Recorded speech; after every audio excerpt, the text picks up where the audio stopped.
చేరికలు జరిగాయి. Mydukur TDP incharge పుట్టా సుధాకర్ యాదవ్ సమక్షంలో 100 కుటుంబాలు వైసీపీ నుంచి టీడీపీలోకి చేరారు. ఈ కార్యక్రమంలో ముఖ్య అతిథిగా ప్రొద్దుటూరు మాజీ ఎమ్మెల్యే వరదరాజుల రెడ్డి పాల్గొన్నారు. లారీ ఓనర్లు ఎదుర్కొంటున్న సమస్యలను టీడీపీ పార్టీ అధికారంలోకి రాగానే పరిష్కరిస్తామని సుధాకర్ హామీ ఇచ్చారు. నియోజకవర్గాన్ని అభివృద్ధి పథంలో నడిపించడానికే తాను రాజకీయాల్లోకి వచ్చానని చెప్పారు. సీఎం జగన్ కేవలం శంకుస్థాపనలకే పరిమితమయ్యారని ఎద్దేవా చేశారు.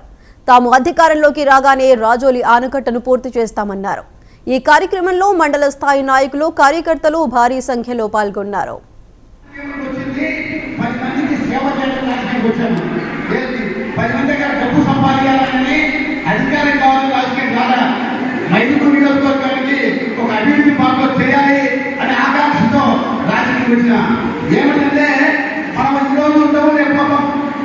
ఎవరు శాస్త్రంగా మనం ఏం చేసినామనేది నిలబడుతుంది.